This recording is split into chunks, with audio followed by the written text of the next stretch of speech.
I've lived 1,000 lives. I've piloted 1,000 souls. I've killed and fought and died just for another role. This is the Happy Jacks RPG podcast, a roundtable discussion that's a mix of friendship, humor, unbridled enthusiasm, and tabletop RPG topics sent in from around the world. Just for another role.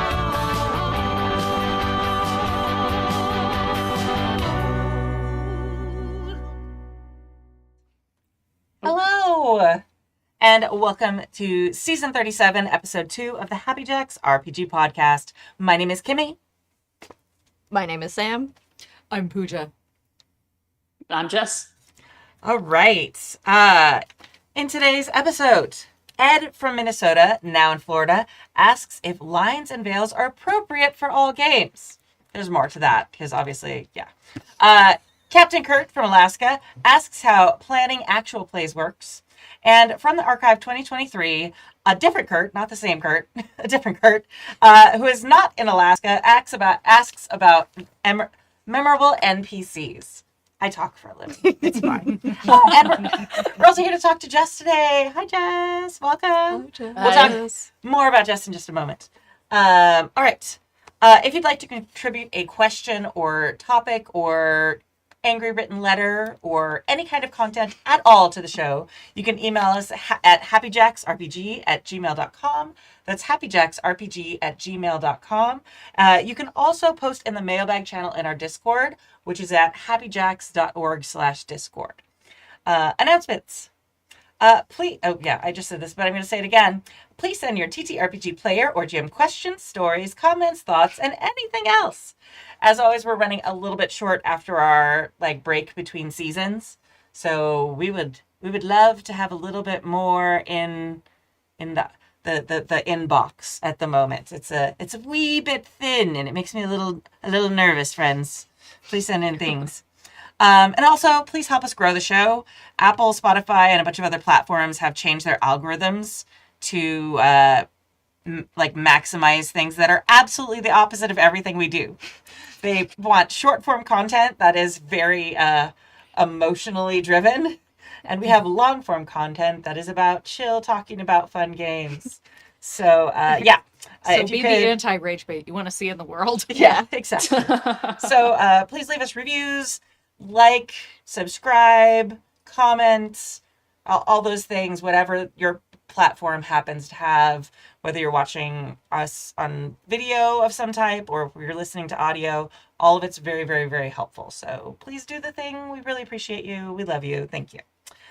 Now, I would like to introduce you all to my friend Jess. So Jess, who are you and what makes you famous? Well, famous might be a strong word. Might be a little bit strong. I'm Jess Penley. I am the co-owner of Underground Oracle Publishing. We produce in the past, we produced a lot of supplementary materials for 5th edition. As of the last few years, we've branched out more into making our own full TTRPG worlds and kind of exploring those rather than just creating supplements for other games. I recently released a book called Horror of the Blighted Plain, which has been sort of like our focus recently. I'm also the co-founder and owner of TTRPG Rising Tide, which is a Discord community for people who want to get into any professional space inside of the TTRPG niche or their of choice. So like actual players, professional GMs, if you want to be a writer, an artist, if you are really into cosplay, anything that you want to sort of devote your time to. We've tried to create a server where you can go and talk to your peers and get advice from people who are already doing things. Sort of a way to do a communal share of information. That way there's not that blockade that was kind of around when I first entered the scene, where it was like unless you knew somebody, you didn't get a lot of that really basic knowledge that you really needed to kind of get going. So we kind of created a place where, everybody's welcome to kind of express what they're doing and talk to people who might be doing it better or might be who you want to be in the next few years, like that sort of thing. So. Yeah, absolutely. And that's actually how you and I met. is I've used the Rising Tide community a bunch of times. I found a bunch of people who are working on Starscape with me on there. And it's just a fantastic place to be. I've also watched a bunch of, they do like seminars and they do like interviews with different people with different skill sets that can help you if you're a designer or an artist or anything like that. If you're a content creator, they have stuff that can help you with that. It's just all very, very helpful.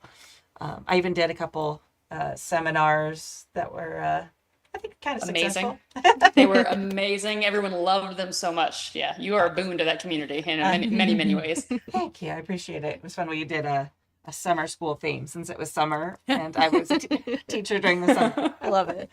So it was very fun.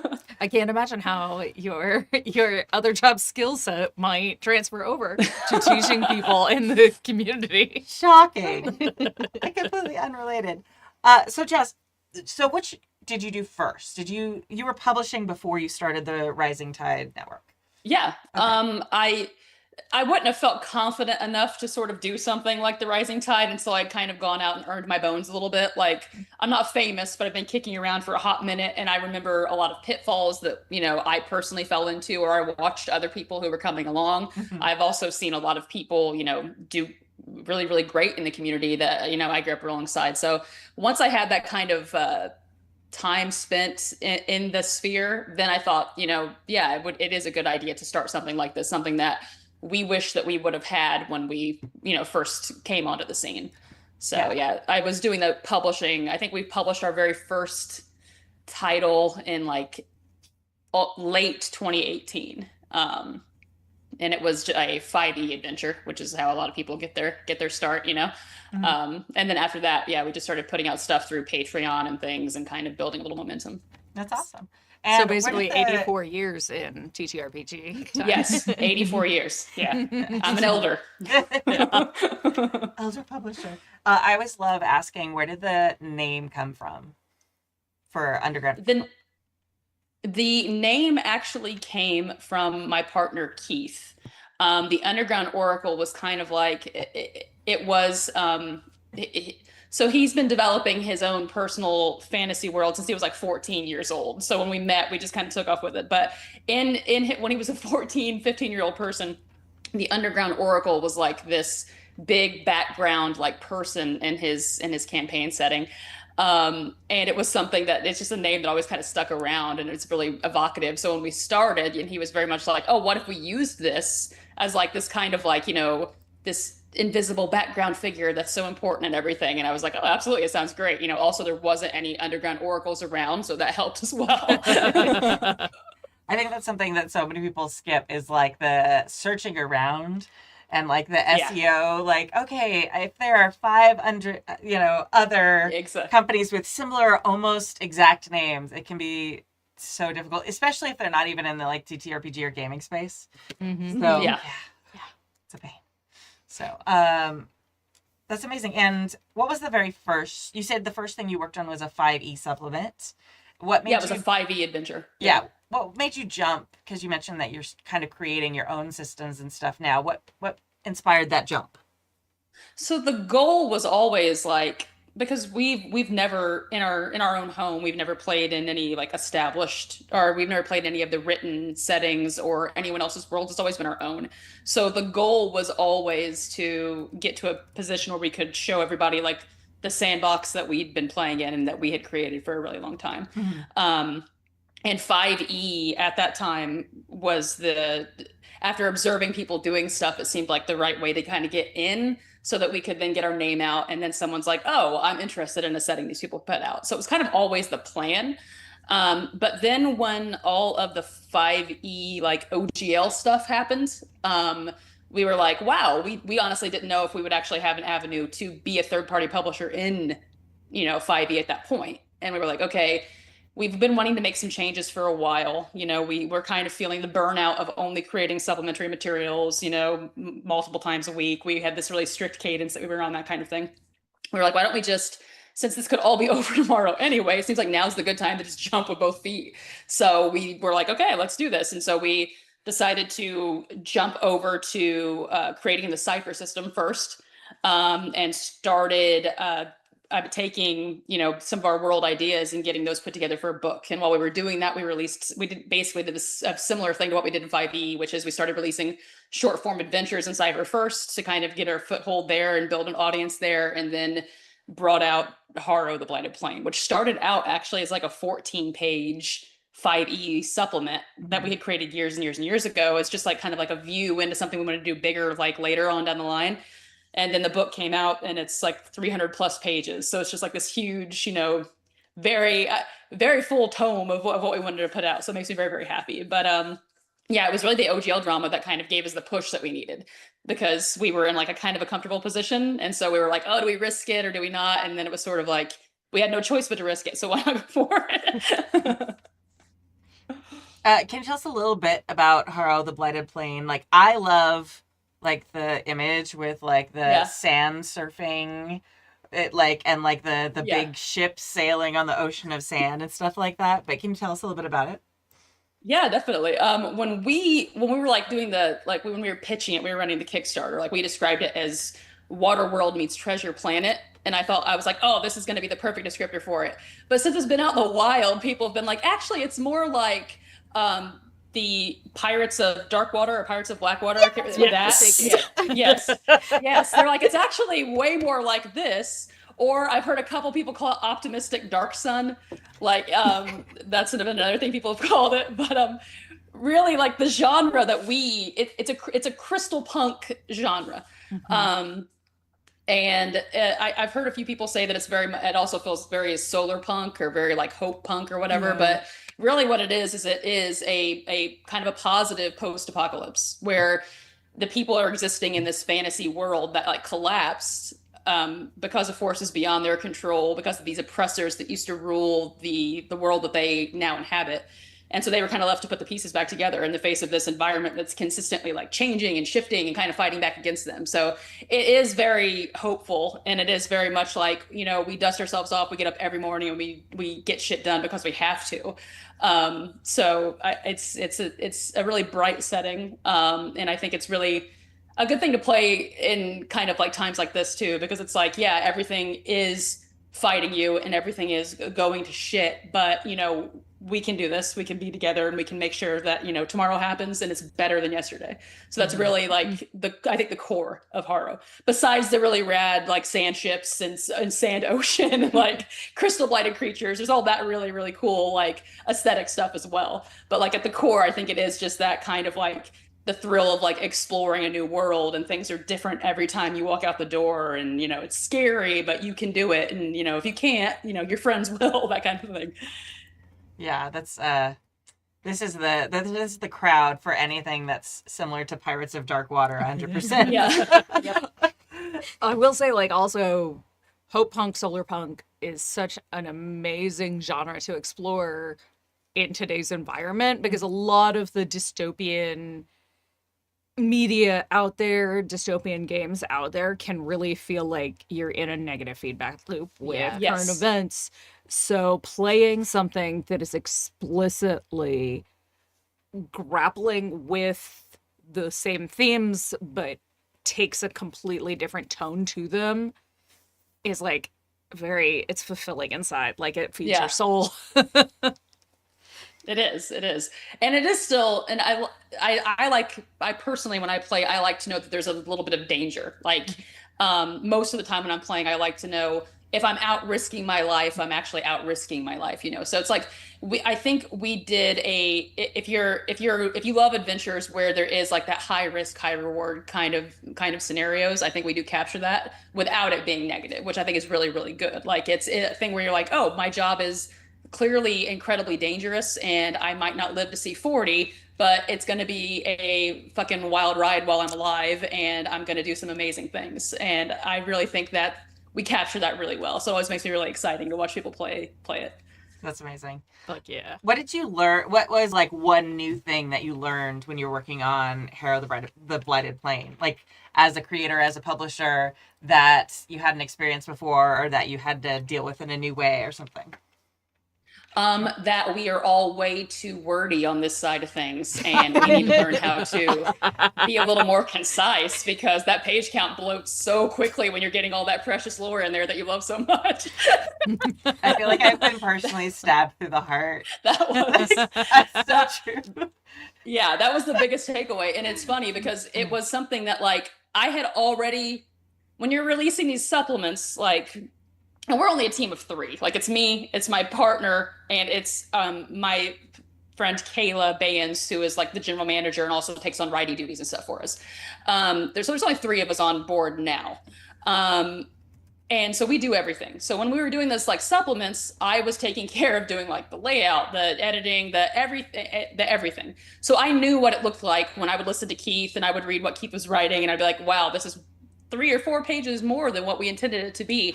But when it's only like a 12-page supplement, you're like, whatever, that doesn't matter. When you're making an entire book, that's an entirely different scale that you're playing with, because every section is an extra 3 or 4 pages. And I did not have the ability to be like, we need to rein this in, guys. And it's ludicrous how easily that spins out of control. So that would be the number one thing that I learned from Haro was, you know what? Some stuff can be saved for a future release, for a future addendum title. Like, you can say, it's okay, not everyone needs to know everything all at once. You're just laughing at me in editor. Someone who legit, like, leaves little there's a lot of words explaining the same thing. Like, a lot of words. So maybe fewer words to say the same thing. Exactly. Hilariously, I have editing projects for that side of the table right now. Like, I'm not. I'm guilty of it too. I'm coming up on 300,000 words in the book I'm working on. So it's like, you know what? It's all good. I love them as much as you do. Oh, awesome. So, like, moving. Is there other stuff you want to talk about with that before we talk a little bit more about Rising Tide? No, just, I mean, Haro's fairly new. I'm still out. We're releasing expansions for it. I think the player's primer will be coming out to sometime next week. And then we have, like, our first volume of adventures specifically supporting it. So, and we've been releasing additional materials for it monthly on our membership website. So it's still growing, even though it's a thick book. It's still consistently growing. So.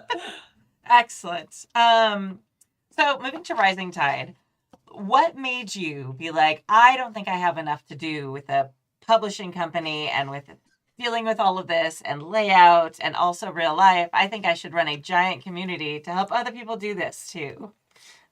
Because some days I wake up and I'm like Peggy Hill.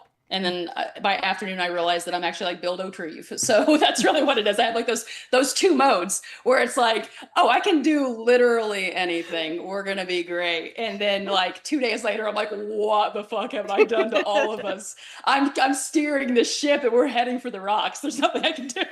But no, I mean, and honestly, I have such an awesome team that on Rising Tide of they're volunteers, and because right now we're not making any money or anything from it. It is just a community for, it's something that we hope to maybe like to one day open up to being like, hey, if you want to help support us, to help bring on more talks and do these different things, but right now it's all volunteer. And my admin team is absolutely magnificent. Like, I could not ask for better.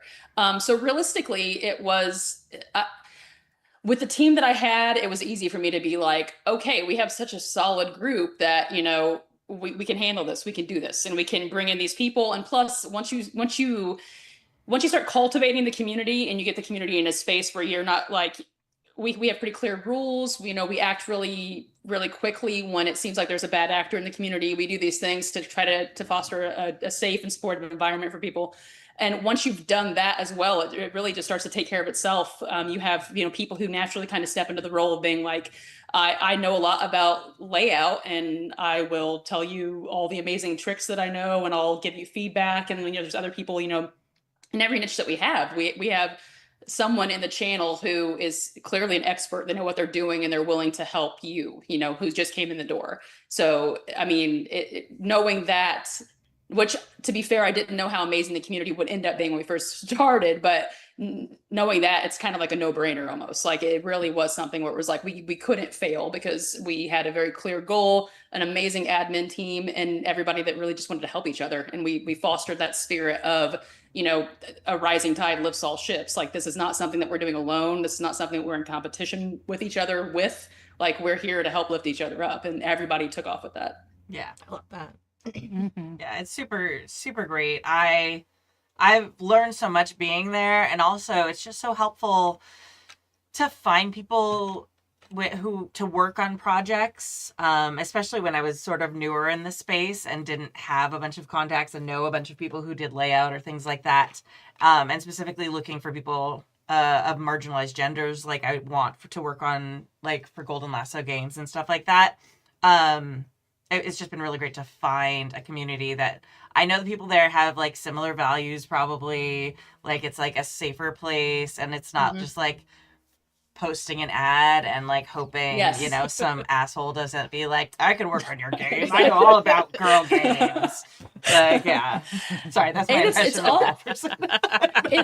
It's also awesome because we do have that, we have that kind of like natural kind of systems of checks and balances that have arisen from people being there for each other, that, like, I've seen people, completely non-maliciously, by the way, I want to say that I've seen people post in, like, the opportunities channel or something with, like, hey, I'm hiring someone to write on this project. Here's the rate that I'm expected to pay, et cetera, et cetera. And it will be something that, you know, might not fit with standards that people are expecting today, even for a first job or something. And people are quick to be like, hey, you know, here's why this isn't great. You know, we're going to assume you're acting in good faith. Here's what the current kind of rates are. Here's what you can expect. If you can't pay that, maybe, you know, royalties, that kind of thing. So there's also a community of people that are willing to look at these opportunities that people are posting and kind of protect newer people from accepting something that might be either, you know, maliciously or inadvertently predatory in some way. You know what I mean? Because they have been there before. They do have knowledge of things, so they're able to kind of put a stop to it before it could even start. And I've seen many people who post these opportunities that maybe pay a little less than people might expect, completely amend it, and then come back and post several, you know, very successful opportunities because they learned something from that interaction as well. And because they were treated with good faith in the process, they didn't react harshly. They didn't, you know, because no one's in there calling them, like, you know, a snake or something like that. It's like, hey, you probably don't know this, but, you know, you're assuming good faith, and that goes such a long way. And it also, like, carries that spirit forward of fostering a really healthy and supportive community. Yeah. Oh, And and it's making great sure- because Yeah, but there's not a ton of ways for people who are newer in the creation side of the industry, like layout, graphic artists, designers who are looking for different, like, to hire people to do these different specialized tasks on either side to find out what standard rates are, what, like, scope of project really should include, that kind of thing. Like, it's new ground for so many people. Yeah, so having a community absolutely. like this, where in a way, like, you are both giving the information and also helping standardize the community itself, because as you go through and you're like, okay, well, these are base rates, this is what our community has accepted and what we're putting out there into the profession, and that's amazing. Like, that's the kind of work that, like, you know, leads to unions. And I'm always here for that. And it's so great because it is something that has happened really organically, just by making sure that you're doing those basic foundational, you know, cultivation techniques of making sure that, you know, people are moving in the right direction. People are, you know, it's the right vibe. I mean, because if you can get the foundations correct and you can act quickly when the vibes are off, when people are transgressing against community rules, things like that, when they are making people feel uncomfortable, when you're able to act quickly on that and get that foundation solid, everything builds itself so fucking well. It really does. Like, it's an amazing thing to watch happen. yeah, absolutely. Awesome. So if people wanted to find this community, how could they find it? Since it's the Discord, sometimes it's like, oh, here's our random URL that will redirect you. So what's the easiest way for them to find it? The easiest way right now is to go to our Blue Sky account. There's a link in, but we have a website that I will be launching very, very shortly. I'm building it, and one of my admins is doing all the art and everything for it. Like, we're also very bootstrappy over on this end, so anything that you see done, it's just us doing it again. Yeah, so if you go to the TTRPG Rising Tide on Blue Sky, there's a link to the Discord. We also have like a starter kit full of all the people who have come to us for and given monthly talks. We've had so many awesome people. Once a month we do talks for free. You can attend them live in the Discord and ask questions, or you can watch and listen to the recordings on the podcast apps and on YouTube. And we've had people cover like everything. Kimmy's been on it, I think, a couple times at this point with amazing stuff. We've had Mike Shea come on and talk about marketing. We've had B. Dave Walters come in and talk about storytelling. We've had so many amazing people donate their time to the community and be there and active to answer your questions. So if that sounds like your jam, we have all of those pre-recorded on the TTRPG Rising Tide YouTube and on all the podcast apps as well. So you can kind of get a vibe for those. Yeah. Yay. All right. And yeah, I highly recommend if you have any interest in making your own TTRPG stuff, or even if you've started, if you're considering it, it's a great place to start out and just ask questions, read and see what other people have said, decide, like the things I did, or like I did my talks on self-publishing versus pitching your game to publishers and how to make the decision between those two things. So that's a question that I have seen people asking in the community a lot. So there's a lot of great information before you even get started. So it's great to be prepared and do the learning before you jump in. And I did not follow that advice, but maybe you should. Learn from our mistakes is really what the TTRPG Rising Tide is all about. Well, that's the advantage of having elders to learn from. Like, Exactly, we're not. It's like, what was the choice when you first started publishing versus what are the choices that people have now? Yeah, and it's a very real thing about like extending the ladder down to people who come after you to say, like, here's how it was for me. I wish I had known this. I wish I had been able to be better informed about choices before I jumped into it. Yeah. Here's where I ended up.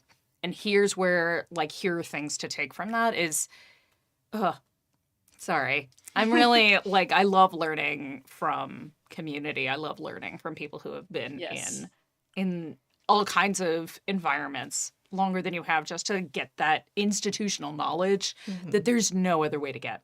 Yeah. Yes. Especially for small indie fries, like small fries in the indie community is what my brain was gonna say, and that didn't come out of my mouth. I you knew get that's it. what you meant. Yeah. Small indie fries. I love Small it. indie fries. Small indie fries is what we're really all about, honestly. But yeah, and I mean, it also, I think, takes the, like, when you're first starting out too, because you don't know what you don't know, everything is also kind of coded in this weird, like, shame of being like, I don't know anything. Also, I don't have any money to really put into what I'm trying to do right now. Also, you know, all these different things that you might be facing, or like, I don't have a team. It's literally just me in my house, and I don't ever leave my apartment, and I don't know anybody. So there's all these different things that people face, and this kind of helps remove that, where it's like it's totally cool if you're broke, because guess what, so are we. So is pretty much everybody here. And if we're not now, then we definitely started out needing to use like stock art, and where can you find stock art, and you know, all these different, you know, there's so much shameless information available. And I think that is almost the most, you know, the gym in the whole thing is that, like, you don't have to come there with your head down and be like, oh, I'm just this little guy. It's like, well, yeah, we're all little guys. Welcome to the little guy club. This is where we're here to help each other. Like, that's totally cool. Exactly. Awesome.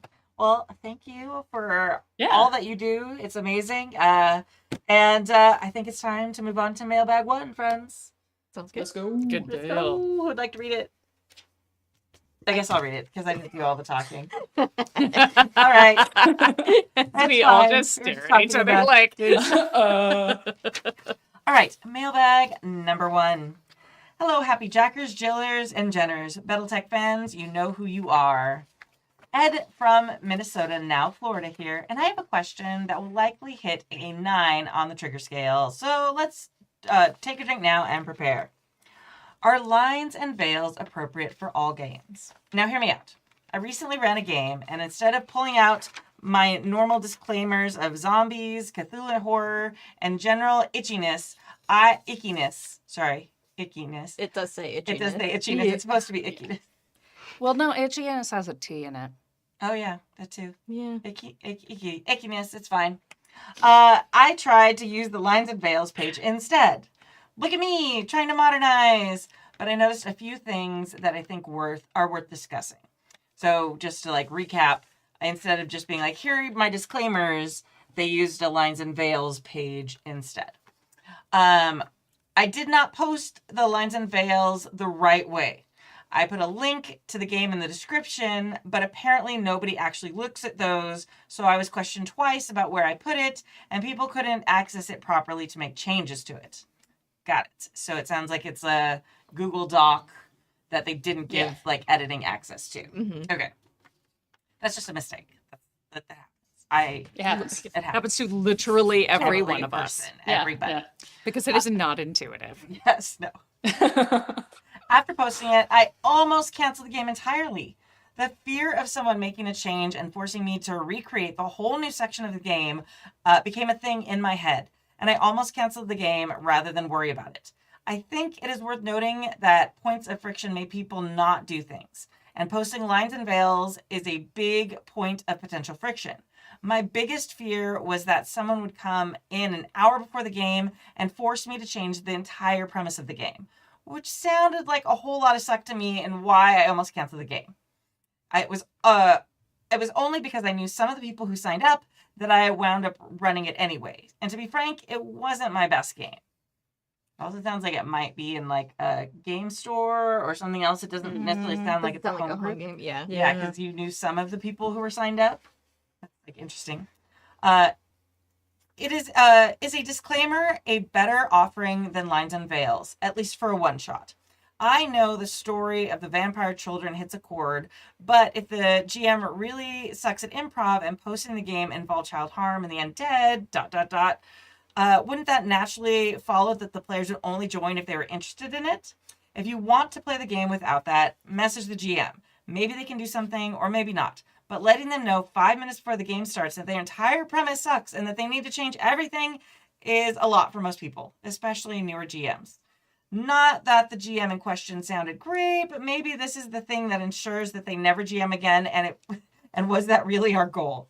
Anyways, have another drink and let me know your thoughts. P.S. No kings. Ed in Minnesota. Now in Florida. So it does sound like there are some basic assumptions being made in this letter, and possibly how it ended up going for your game. The one thing that often happens is that lines and veils are it sounds like what happened was that the Lines and Veils document was open and signups were open right up until the start of game. Mm-hmm. And that created a lot of anxiety in the situation, which is understandable because if you don't know the people and you don't also know ahead of time, with adequate time to get that information into your system, your mind system. Yeah. Wow. Mind system. Mind system. I'm winning. I love mind system. That's good. Yeah. But that created a lot of anxiety. But one of the things that you can do with Lines and Veils is, and even for signups for games at a store, it's signups will close X number of days, X number of hours before this game plays. And that can alleviate some of that anxiety for you, so you're not worried about a last-minute shift. The other thing that I have seen starting to be incorporated in Lines and Veils documents, in addition to game descriptions and things like that, is what is intrinsic to the system, what is intrinsic to this game, being like if you have a Lines and Veils doc like the Happy Jacks document, it's a column where the GM can mark it out that like, hey, these are things that we're going to be dealing with that could possibly be triggering to people. Know that they are intrinsic and can't be removed. If that is a problem, then this is probably not the game for you. Yeah.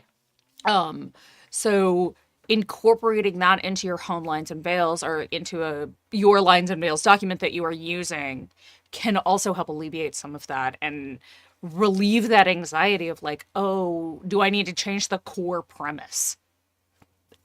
I think that Lines and Veils can work hand in hand with disclaimers. It's exactly what I was thinking. Yeah, like I don't see why you need to have one or the other. It sounds to me like the friction in this situation came more from like preparation issues rather than like you were saying, like having a cutoff where the Lines and Veils have to be filled out by, so then the GM has time to like sit with that information and make sure that like it works with the story. That's not a problem with Lines and Veils itself. That's a problem with making sure that your players can access it, making sure that the document works for them, and then making sure that you have enough time to see what everybody has, like all of their choices that everybody has made and the information that you have to work with. So to me, I think that Lines and Veils seems like it would still work in this situation. And especially like with what you were saying with intrinsic to the system, that's where like the disclaimer could come in. So especially if you're playing with people you don't know, when you're posting the game, have the disclaimer. Like, these things are intrinsic to the system, and this game will be, you know, addressing these in some way. If you're not comfortable with that, maybe this isn't the game for you. But then you can still have Lines and Veils on top of that, because beyond those things, there are other subjects that might be triggering for players in the during the game. And then you're kind of like covering all of the safety bases. So everybody knows what to expect, instead of coming in with any sort of anxieties about, like, what ifs. Yeah, absolutely. Yeah. Jess, did you have stuff to add? I mean, honestly, I think Pooja nailed it, and I think everything, together, and I think just providing yourself enough time to be able to accommodate. You know, you can't get around some things in some systems. There are some horror-driven systems that have some pretty gnarly stuff in it, but you might be able to approach those things, and it's like, oh, I'm comfortable with them if you like fade to black. So I'm okay with the giant, creature coming and doing whatever, as long as you're not explicitly going into it in graphic detail. I'm cool with it otherwise. So those are things that you can know beforehand by including both, by saying this is intrinsic to the game that I have to run, especially if it's like a pre-written adventure or something that have these things baked in. But here's how we can approach it if you're not comfortable with everything in graphic, detail. So I think doing the combination is the better way to handle it. And the big stumbling block comes from giving yourself enough time to prepare for having to be like, okay, I need to make sure that I fade to black in this area, or I don't include this that I planned on including, that kind of thing. So giving yourself that wiggle room. I think the pressure from running like either a store game or something like that, you feel like historically there's always been that thing where it's like signups happen until the very last minute, and then you just have whoever's at your table. So I think you're putting yourself in a very stressful situation there. I've run so many con games and one shots, and it's hard enough to rely on your normal gaming groups to do homework. I think asking strangers and people who might not even be signed up until 12 hours before the thing to do homework is idealistic, very optimistic, unrealistic also. So I think absolutely applauding the use of safety tools. I think I am working hard on making sure that I do a version of Lines and Veils more often when I'm running one shots at conventions. It can be awkward to have a little bit of that conversation with total strangers, but it's really, really important to do that. But if there are things that are going to be in your adventure, or you want to have in your adventure for a con game or something like that, absolutely you should put them on the front end. Yeah. So, and that way it's like, I think it is somewhat on the players to, if there is a Lines and Veils document, to make sure that's clear to them, and then it is on them in some ways to go and actually use said document. The other thing you can't necessarily rely on is with sign-up players that they even know what that is. They may not even know what lines and veils are for or why they have to fill it out. They may think, so if they're a newer player too, it's like, hey, you should do the blah, blah, blah. And they're like, oh, I guess we'll do blah, blah, blah together. I don't know. Like, I can't think of a funny name at the moment. So blah, blah, blah is the best I can come up with that nobody would know what it was. The yakety yak. Yeah. And to your point, like if they're newer players too, that's where the disclaimer comes in really strongly, because they may not be familiar with certain systems and they may not know what types of content is intrinsic to different systems. And so you don't want them to show up at your table surprised by something that's going to trigger them. Absolutely. Exactly. Yeah. And also, And I think sorry. Go ahead. Go ahead, Jess. No, go ahead. I would say like some of this too is the fear of like the player letting the GM know that their entire premise sucks and they have to change it 5 minutes before the game. And it's like, Lines and Veils isn't a like dictatorial document in that way, if that makes sense. This is a discussion you can have with players and say like, hey, this is the game I am running, especially as a one shot, especially with strangers, that's your boundary to draw, to say, hey, I appreciate that this is a problem for you and it's a deal breaker. I'm sorry that this game isn't going to work for you. Maybe the next one will. This isn't the content that I run all the time. So let's catch up on the next one. Let's catch up in the future with something that will be more suited. Yeah, I think that's a really good point. Like Lines and Veils is such a collaborative thing, like especially how we've used it in our games.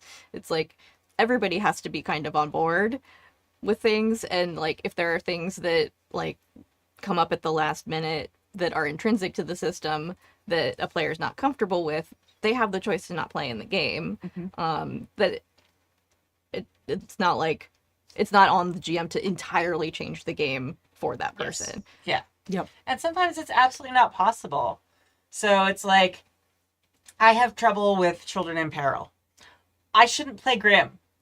Like, that's just not, like, the entire thing is like, hey, Children in Peril. Children in Peril the entire time. All of it, the system is about that. Yeah. So it's like, not a good personal choice. And if you're making that clear up front, and if people don't realize it, like whatever the cause, if they show up at the table and they're like, oh, let me fill out Lines and Veils, like you as the GM are also a player. If it is stressing you out so much that you have to make all these changes, it's okay to say no. No is a full sentence. Be nice about it.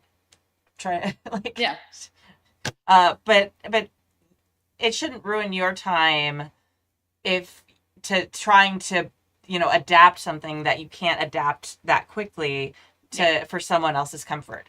Now, you shouldn't also inflict them or be mad at them for not being there. They should be able to have that open door policy and be like, oh, I'm so sorry, I didn't realize Grimm was children in harm the entire time.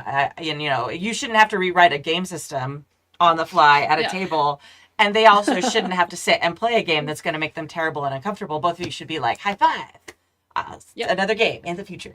Like, later. Exactly. Totally. I also think the benefit of doing like what you guys have said, where it's just like combining this is like the content warnings that these are definitely going to be here, and the Lines and Veils is, I think it also kind of takes a little bit of the anxiety away from like a new player faced with Lines and Veils for the first time. Because if you've never seen a Lines and Veils document before and your GM's like, hey, which of these are you comfortable, not comfortable with? A new player can look at that and there's a lot of stuff on that sheet, and they might be like, oh, is all this stuff going to be in here unless I say I'm not comfortable with it? So it can also be very overwhelming from that end of things if you're not comfortable with it as well, because it's like, oh, I'm cool with, Children in Peril in this sense, but I'm not cool with a lot of this other stuff that might crop up in the game now. Like, you know what I mean? So I think by putting those like, this is what's going to happen in the game today.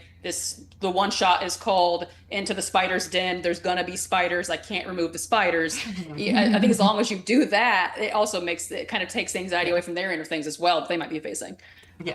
And I will say, especially for newer GMs, it can be tempting to just take a Lines and Veils document like the one Happy Jacks uses and makes available to people and just use it whole hog. We cover so much ground in our Lines and Veils, in part because we run a variety of systems and a variety of tones of game, and they could be going for forever. But you don't have to use the whole document. If there's a bunch of stuff in there that will never come up in your game, you can delete those lines, and it'll just be things that you think might come up but are not intrinsic. So if that's, half a dozen lines suddenly that people are going to be checking on, it's a much lower barrier to entry, both for the GM and for the rest of the players. Yeah. Yes. Absolutely. Good advice. Good question. Clickbaity title, but we're not gonna get picky about that. But it's fine. All right, mailbag number 2. This one's very short.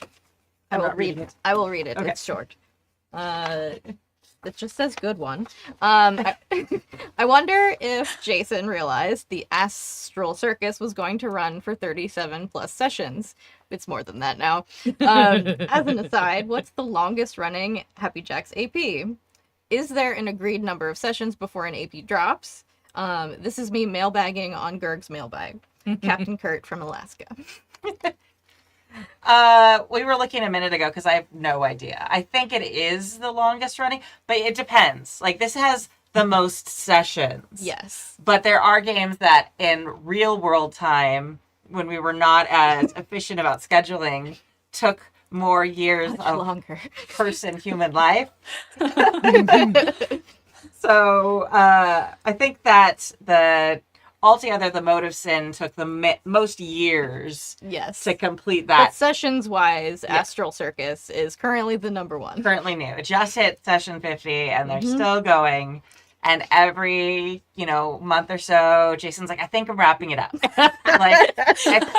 Jason also says, Yeah. I think this major combat is only going to take one episode. session. Yeah.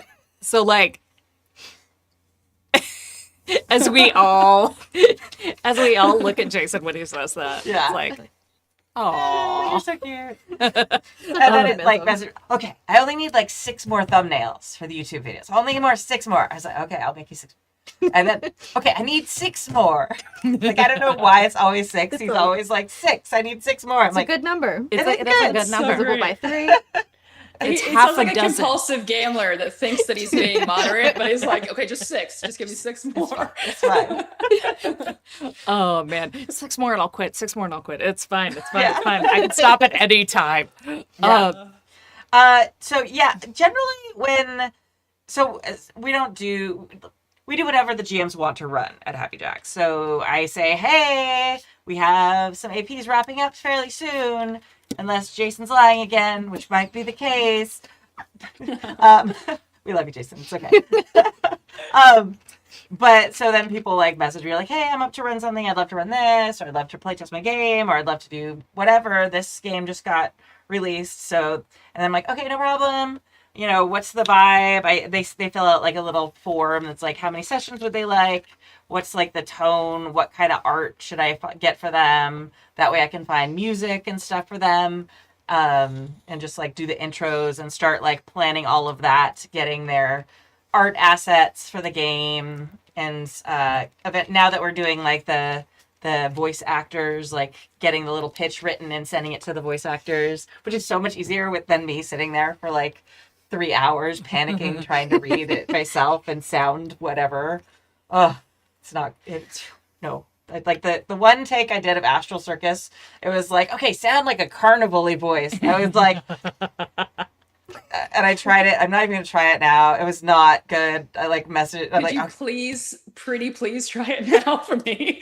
okay. Just for us and the entire And internet. the entire internet. It was so bad. I was trying to be that. Well, now here we are, and Yes. the Astral Circus is ablaze. Harlack, da da da, and I'm just no. Everything else is starting to be kind of polished and professional, and then there's my voiceover. I know. No. This People is. are great, yeah. I'm not going to let you go that far. Okay, it's not bad, but it's also it's just one more thing, and finding the time to sit and have quiet for that long to do a voiceover. True, it's not like you have a million other things to do. Or a 5-year-old Yeah. who's constantly like, hey, mom, what are you doing? Why are you talking funny? What you doing? Okay, hey, come play with me. Hey. So it's like, okay, I'm just going to post this on the voiceover thing. Okay, done. And then they send me back and I'm like, oh, this one's good. I will pay you. Excellent. It takes like 45 minutes total now. It's Amazing. So much more efficient. And I know people have written in, including Captain Curt, who's like, I miss when like you guys used to do the voiceovers yourself. And I'm like, I'm sorry you feel that way. I mean, it's like warms your heart to know that Yes. people enjoyed it, but also, y'all, there's only so much Kimmy can do. It's true. Like, and people And not are, an accent one- like that. people are she's getting one work though person. now, which Yeah. is Yeah. great. Yes. Mhm. Also, yes. Which is excellent. But I think the answer is no to the is there an agreed number of sessions before an AP drops? There's Sort a of. big general idea. I'm A like, vibe. how many? Yeah, a vibe. Like, how many would you like? Yeah. Jason was like, I think I want to go really like for Astral Circus. I really want to do like 25 or 30. It's like, okay, great. And most people think do like 12. I've never 25 run or 30. an AP Mhm. ever, but I'm currently on one for Dungeon Scrollers with Erin M. Evans. She's doing Invisible Sun, and I'm one of the cast members on that, and it's amazing. But I remember when I asked her, I was like, "So how long is this going to be? You know, I love it, but just out of curiosity." And she was like, "Well, it's only supposed to last for X episodes, but typically I double that, so be prepared." And I was like, "Okay, awesome." Yeah, absolutely. I love. Go ahead. There's a lot of AP producers out there who who start with a set number of sessions for APs that they know, and especially when you're working with like a broader range of people, because scheduling is a beast. Mm-hmm. So that can be a real challenge for doing longer campaigns. We are the miracle child on Astral Circus. Yes. Uh, It's astounding. Now I was on one where it was the only other one I was on. It was meant to be 6 episodes. That was it. We filmed the entire thing in one weekend. Wow. We wow. did 2 large sessions, and then it was just cut into episodes. Yeah. So we knew immediately, how it was going to go. Now, as a player, that was awesome, only because anything I'd been in before, like, there's always people that are always like, someone's like trying to recapture their character after so long, and so you don't have like that. You didn't have to worry about that in this. It was like we were all wearing the same shirt in the first 3 episodes. We were all like, everything was the exact same, so there was no like gap in continuity. Like, so that was kind of cool from the player perspective, and it was definitely easy. But yeah, I like the freeform thing a lot too. But I'm a pretty easygoing person in that way. Yeah. One of the things that, also speaking of batch recording, when 12-Sided Stories was up and running and when I was on that, we would set aside mornings and we would do 2 to 3 episodes and in one session. And then Wes would cut them up to release that way. And so it kind of did double duty as we were always able to stay kind of in character. We got breaks where we weren't recording every week, every weekend of every year. Yeah. And then it also gave him enough time to edit and soundtrack and all of that stuff, because we were far enough ahead on our content that wasn't like a frantic process, and it was a much more sustainable way to record and produce than necessarily like weekly would be, especially because it gives you a little bit of time for things to come up in life, because we all also have lives. So if somebody has to miss a session, it's not like, okay, cool, then there's not a show coming out next week. Yeah. And in this world of content creation where consistency is king, no kings. And short, angry making content. But yeah, so it's it is funny. It's like sometimes there are, sometimes they're not. Sometimes it really is just a matter of like, I've played campaigns here where it's like we do have a set number of sessions because the availability is such that people are like, I am no longer available for this time slot after X date. Yeah. So we need to wrap it up before then. Yeah. Yep, that happens. Scheduling sucks. I'm the real big bad. All right.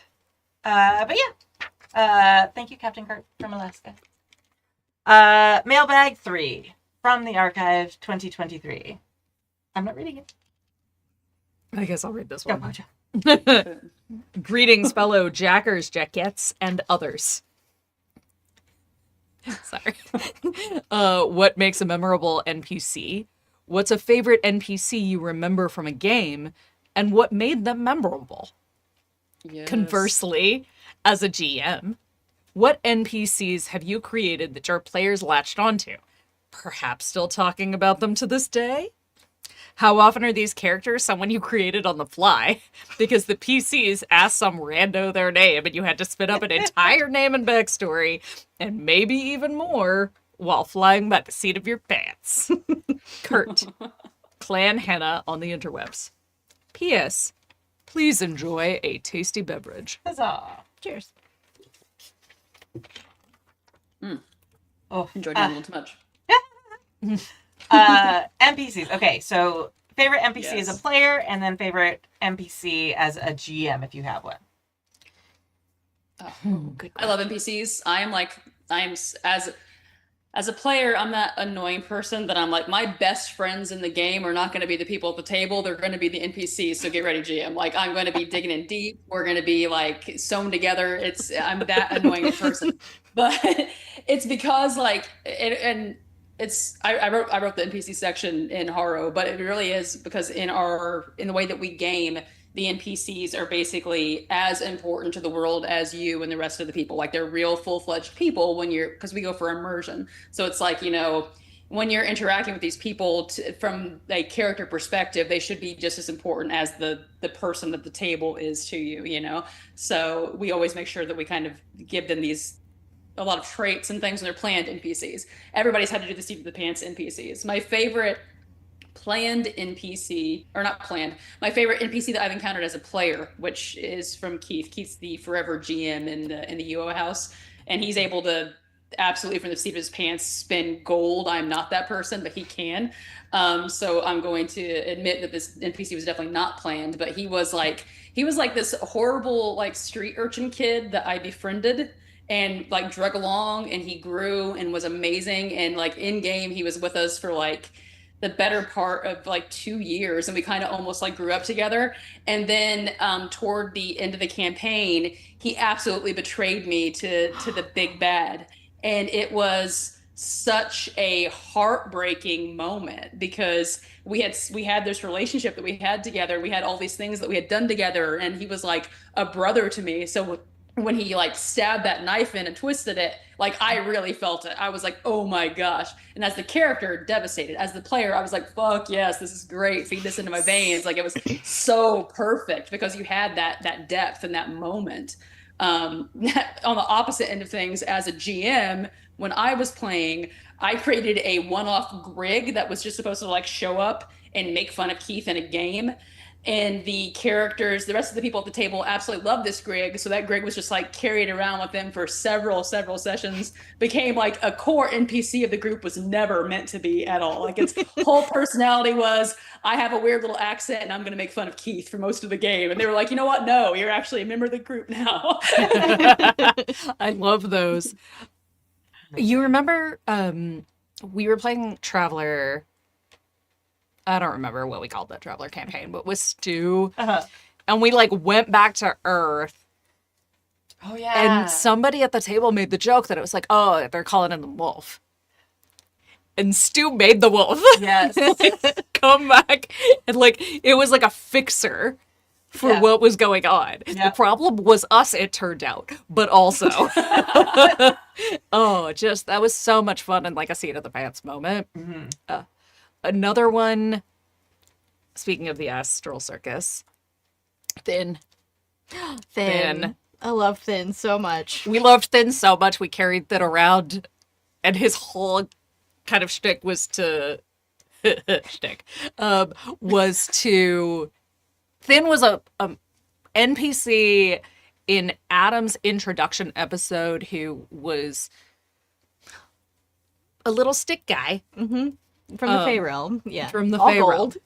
All gold, 360-degree range of motion on his head. Like 110 anxiety at all times. And we loved that little weirdo.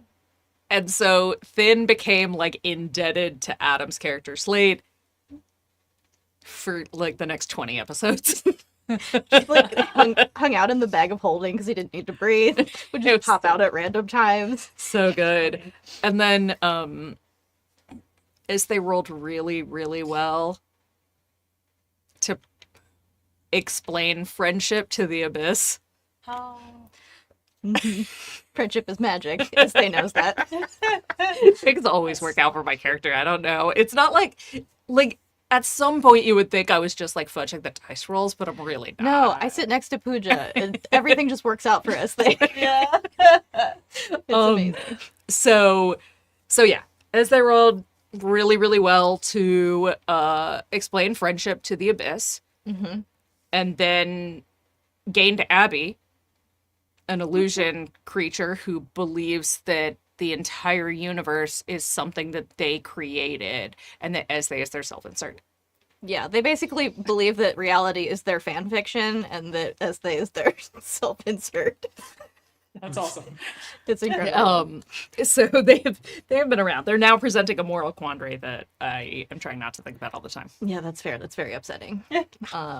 Less upsetting NPC from the Astral Circus that is a fan favorite is Xylophor. I can't do the voice because I'm not Jason. But just the absolute unit of a mushroom. The basically like archfey myconid that has been Estee's patron for a while, and just has so Jason does a great voice for Xylophor, first of all, and then just says like the wildest shit every time. Like, this is an interesting thing about like GMs working with your players to do something that when you have that trust. I have pretty strong misophonia, and Jason checked in with me before the game started that day and was like, hey, let me run this voice by you. And we had to like scale it back in some ways, but he was able to go stronger in other ways so that I didn't become a rage monster and go like punch him across the table. And like it worked out so well. The voice is so good. Like I do a very pale, poor imitation of it because I can't make my mouth be that wet. It sounds a little bit like if Droopy Dog was like a giant mushroom. Yeah. Like, That's a vivid picture. yeah. But Also almost as ominous. wide as he is tall. Yeah.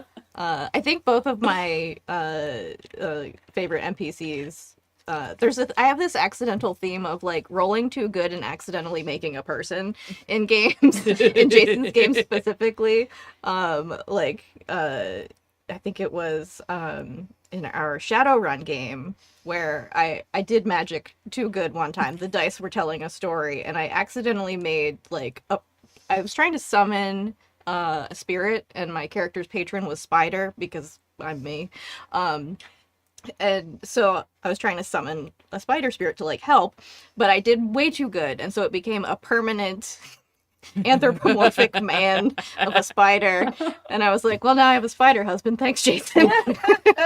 Dreams do come true. Yeah, and he just like got to hang out and be part of the crew for a little while. And now you have a dragon son. And now I have a dragon son. Oh, and in the Vault 818, our Fallout game, my accidental apostle pancakes.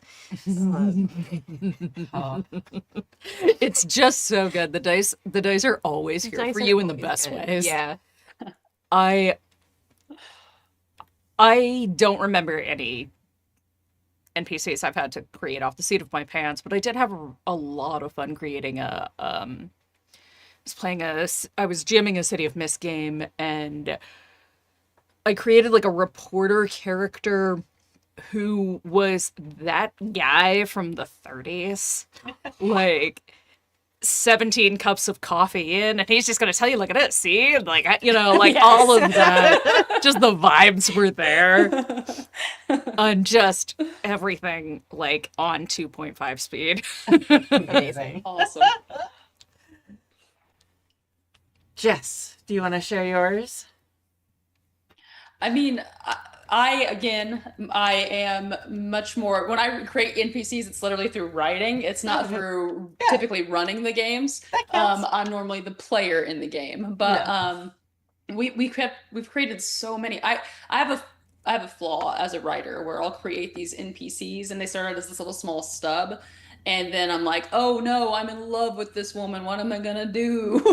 Like, I fall in love with these, even like the villains, like, because part of what we try to do is, especially the villains, right? Because it's like, I could fix them. Like, I know I could fix them. Like, it's fine.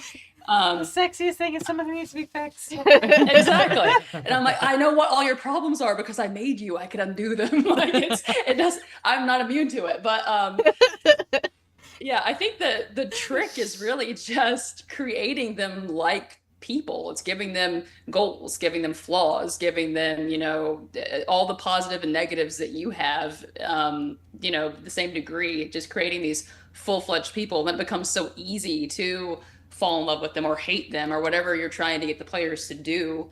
Like, as long as you're creating those individuals with their own autonomous things that when your players aren't interacting with them, they should be able to imagine that they're out in the world doing something on their own, like they have their own lives that they're tending to. I think as long as you do that, all of your NPCs are going to end up being something that your players can love in some way, because they are real people, and it's very easy as a human to look at something that's vaguely human shaped and go, oh, I love you now, or oh, I hate you, because we're pretty simple creatures at the core. Yeah. You have another one? I do. Okay. I was gonna. This is more of like a cautionary thing for GMs, I think, because I'm not a GM, I'm a perma player. But based on the mode of sin, cautionary tale: be wary of making characters who are suspiciously normal in your setting. Just an average human man. Don't know what you're talking about. Totally average human man. Because don't trust it. Your characters will latch onto that, even if you didn't intend for that old lady that owns that bar to be a witch. Yeah. But she is now. Yeah. And now Stu made this newspaper for Mode of Sin that was like, it had clues and stuff like for the town, and there was this little tiny article about an old lady that owned a bar. And for some reason our entire table was like, there is something wrong with that lady. We better investigate this. Old lady, don't own bars. We were so suspicious of her that he ended up having to make her like this big bad for us. Yeah, like she wasn't even an NPC. He literally was just filling out space because he wanted the newspaper to look realistic and not have empty spaces. So there was like the story he wanted us to pay attention to, and the tiny type and inconvenient placement were not enough to tell us that this is just space filler. So it ended up this campaign that took years. She ended up being like this major character who ended up being this like super powerful mage who also had like doily magic, and it was just like this. Oh, Doily McWitcherson. Yeah, Doily McWitcherson was our nickname for her. I can't remember her real name. No, it doesn't matter. That is her name now. Her name is Doily McWitcherson. Mick Richardson. Yeah, I'm pretty sure that was my fault. Yeah, it was. But yeah, that was like one of my like absolute. Whenever anyone's like, "What's an NPC?" Remember that Doily McWitcherson is the one I remember. And I don't remember her name, but yeah, same. Like, it just was this thing where I also played, we were sort of like young 20s, so we're like, oh, bars. Old ladies don't own bars. I don't know why we thought she was so suspicious. Old ladies don't own No, I bars. think it They was don't go outside after dark. I think That's it was messed the up. math of like when the bar had opened That's and right. how old she was. It didn't seem to math correctly. There was something weird, because like Stu just made it up off the top of his head. He hadn't really thought about this weird bar and this lady, because like it wasn't part of the story until it was a lot. Like we went and we like cased the place as vampires, and like we thought the hours, I think maybe something with the hours. The hours were it was weird. open was weird. Yeah. I was like, I mean, I didn't know I had autism at the time. That probably would have helped him understand why we latched onto that so hard. Yeah, it was like weird. It was like 11 to like 2 or something. We were like, why is it open for lunch and also clubbing? This seems weird. Like, it's just this. Like, looking back, like, remembering the look on Stu's face, I understand that look now. At first, I was like, oh, he's so impressed that we figured this out already. And it was him going, Yeah. what are they doing? This is Why the are thing you that doing you this have to me? latched onto. Why do you love this so much? It's also like there's all this vampire stuff going on, and then there's just this normal lady. And it's like, that seems really suspicious to me. Yeah, trying to make it just like normal. Yeah. So she also like my favorite NPC, or like most memorable at least. Maybe not favorite, but most memorable NPC in a game ever, I think, so far for me as a player. As an NPC, or as a GM, I'm not an NPC, I'm a person. But there's been a couple. Like I don't remember his name, unfortunately, but the little hermit crab guy I made for Outrunners. Oh, yeah. Oh, no, what was his name? So I don't know. But Oh, don't ask me names. yeah, it's okay. But It's gone forever now. Yeah, it's fine. It starts with a T, I think. But Tavrock. Talbrock, that's It what was it in is. there somewhere. Yes. Like they like were exploring the ship that they'd like taken as legitimate salvage. Totally. Absolutely legitimate salvage. Totally legitimate salvage. And like we're like exploring these rooms because it was like a generation ship. It was massive, so there was just like acres of rooms for them to explore. And they were in this one room, and they were like looking for something weird. And I had read, I'd recently joined like the land hermit crab subreddit because why not? Because that's what I did, and I don't own hermit crabs, by the way. It doesn't matter. it That's doesn't not matter. that's irrelevant information. So it's fantastic. So I was like, oh, okay. And they like found an egg, and I was like, oh, and so I created like this hermit crab, like species of aliens that ended up like they start like a little hermit crab, and then they grow up into like more crab humanoid. So it just spiraled very into cool. this thing I made up because I'd been on a subreddit that day, spiraled into this thing with like a whole species of people, the cutest little like gestures based NPC that didn't really speak until I think you guys eventually got like telepathy, emotion, empathy readings from Yeah, him. Nolvath learned to like read their like Their colors. their that's colors right. because they were both bioluminescent. Yeah. Yeah, which was very fun. Yeah, And it then was great. So they had this Tavrock got to shoot the laser. Yeah, the claw. Tabrock, because it was a baby and was very excited about shooting the space laser. Like that As made they them very all happy. So just like one of the things that spiraled from like this cute like meeting to being something that was actually like a center like plot of the campaign with helping these people and like I don't know, Yeah, it was great. That's so awesome. But yeah. I actually have another named one that I can think of. Okay. And it because it did spin off into like this bigger thing that ended up turning into something in our world. But I was playing this wizard, and I was kind of like type A, too talented, too young, like asshole person. So I didn't have a lot of friends. But I was building this golem. And my whole goal was I'm going to make this golem like a real living being somehow. Like I'm going to go through the processes and I'm going to create my own magical creature, basically. Like that was my whole goal the entire game. So I would take like hours and hours and hours to pour into this thing. And the golem came along. I named him Gildrick. And he was basically a part of our adventuring crew. And he kept getting like more and more sapient as he would go. And it was kind of like we developed this relationship where he was like my son and I was teaching him all these things. And like we were adventuring together. And by helping teaching him all these things, it made me a better person because it's like I was forced to be like empathetic. I was forced to be like more understanding of people that I thought weren't as smart as me and things like all the big character flaws that I had as a wizard. He kind of softened those as I was like turning him into a person. He was turning me into really more of a functioning person. And after about like a year of adventuring, because Keith likes to see me cry, I guess, we got in like this massive, massive battle and Gildrick like sacrificed himself to save me. And it was like this moment, like there was like the whole moment where it was like, we make the eye contact. I know exactly what he's going to do. I'm like, no, when he does it, there's nothing I can do to stop it because he had gotten enough sentience by that point that he was basically his own person. So I couldn't control him to make him not sacrifice himself for me. So it's like in that moment of sacrificing himself, he proved like his true like sapience, his true sentience. Yeah. And it was so fucking heartbreaking. But it spun off into this like whole like philosophy of like, can you create a soul in these things? And like what happened, all this stuff like that's actually like became like a real world part of our core fantasy setting. So it just turned into something so awesome. All from So just like one cool. NPC.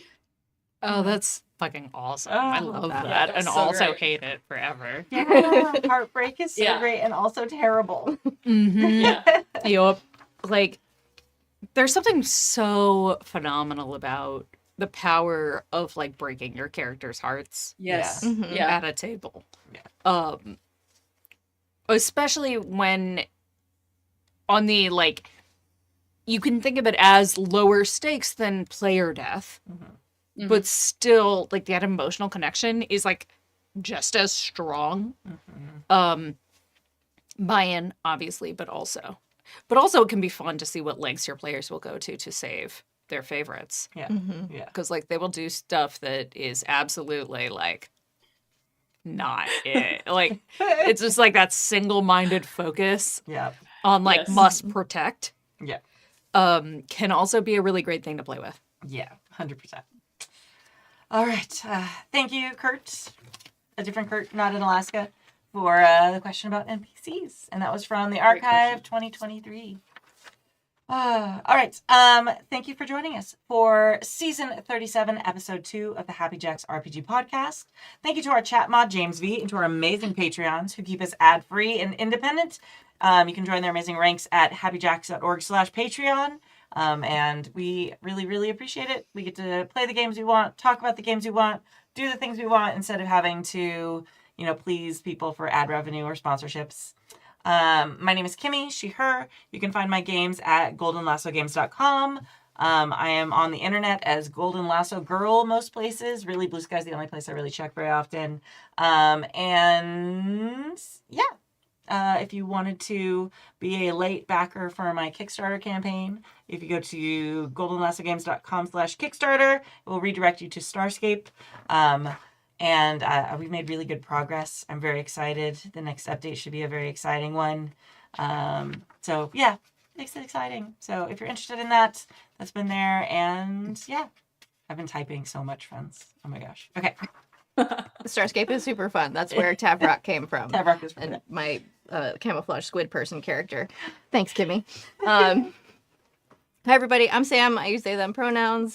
You can find me on the Happy Jacks back catalog doing weird and silly things. Currently on Astral Circus. You can find me on the internet under my author pen name, Sylvie Hellstaff. I nuked all of my personal social media stuff because reasons. But if you don't know, if this is your first time hearing about it, I write monster romance. It's gay. so It's good. very They're so spicy. good. You shouldn't read it if you're under 18. But if you're over the Rad. 18 and you like that sort of thing, you should go check it out. I do mostly hang out on Blue Sky. You can also check my website, sylviehellstaff.com. I have 3 novels out and 1 novelette. Currently working on the sequel to my most recent novel, which is called Lust and Found. It is a queer, trans, polyamorous romance between a human and the archdemon of lust, who they accidentally summon. Whoops. Like you do. Learn Who magic. hasn't been there? Who hasn't done this sort of thing? They learn magic is real in lots of spicy, fun ways, and it's very much about found family, queer joy, community building, and all kinds of lovely things that are a balm to my soul in these current times, and I hope that they are to yours as well. So again, yeah, if you like the sound of that, go check out my stuff, sylviehellstaff.com. Hello, I am Pooja. I don't use pronouns. You can find me on the internet as Forgotten Saves. If you want to hear me play TTRPGs, I play with Sam on the Astral Circus, playing the astonishing S37E02. And I am all over the Happy Jacks back catalog. Like we've done a lot of things over the years. So many years. Also, as I mentioned, 12-sided stories back catalog and Queen Court Games Mekong, a Southeast Asian set inspired setting, mech space opera. So much fun. Also bring tissues because there was lots of crying. That was really where I was taught to just be prepared to be destroyed every time I sat down at the table. As I have been saying lately, reach out to your community, find your joy, share your joy. You are loved. You are cared about. More important to know now in these times than ever before. So I mean, not really ever before, but you know what I mean.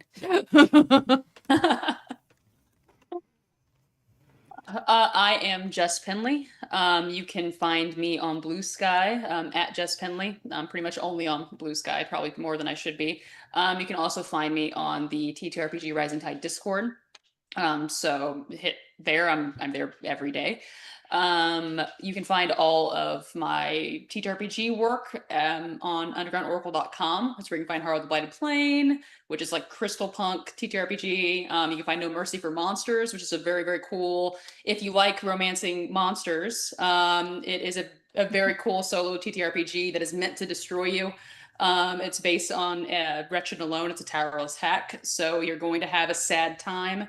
And you're going to be, chasing down a monster that you are either trying to destroy or give a kiss. It's kind of your prerogative there. I'm also currently playing on the actual play To the End of Reason on the Dungeon Scrollers channel, DM'd by Aaron M. Evans. It's a very, very fun Invisible Sun campaign, very surrealistic. I'm the least famous and talented person there, so you should tune in just to see the people that are cooler and more talented than me, and also to see me play someone who's just waiting to get her heart broken, Danny, who's just the saddest girl you'll ever meet. So definitely tune in there as well on Mondays. Amazing. All right. We are going to leave you with a song like always. Today we're going to leave you with a song called Jenny of the Old Stones, which is of Game of Thrones fame. And it is performed by the Merry Wives of Windsor. No, I'm sorry.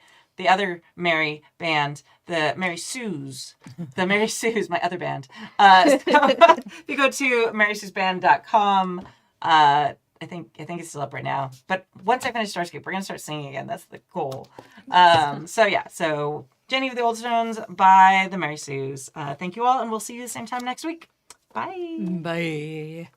High in the halls of the kings who are gone, Jenny would dance with her ghosts, the ones she had lost and the ones she had found, and the ones who had loved her the most. The ones who'd been gone for so very long, she couldn't remember their names. They spun her around on the damp old stones, spun away from all sorrow and pain, and she never wanted